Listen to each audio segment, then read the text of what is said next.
Hello. Ma'am, your son has arrived. Which one? Surrogacy or adopted?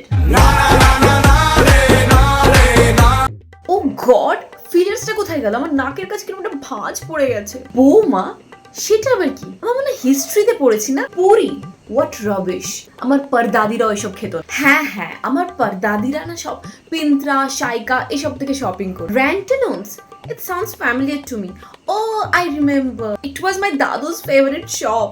এই ওয়ার্ড্রপটা 2019 না 20 থেকে সব লকডাউন হয়ে গেছে আর আমার দাদু তো ইন্টেরিয়র ডিজাইনার ছিল, তখন বাড়িতে বসে এই ওয়ার্ড্রপটা বানিয়েছে। দিদার পরে আমার মা, আমার মায়ের পরে আমি। ক্যান ইউ ইভেন ইমাজিন তখনকার দিনে সবাই বিয়ে করতো? I mean how?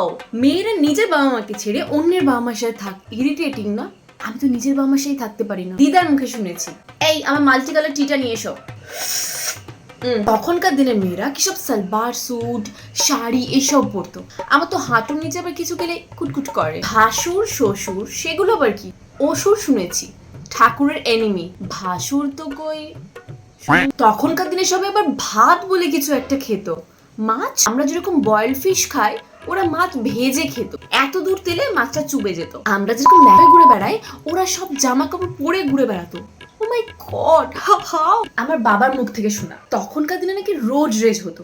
রোড কি শুনেছিস? রোড মানে রাস্তা। আমরা এখন যেমন উড়ে উড়ে যাই আকাশে, তখনকার দিনের মানুষ হেঁটে হেঁটে যেত। আমাদের বাড়িতে হাউস হেল্পার মানে এখন রোবট। তখনকার দিনে হাউস হেল্পারও মানুষ হতো, আর তারা আবার সপ্তাহে 1-2 দিন করে কামাইও করতো না বলে। I mean how?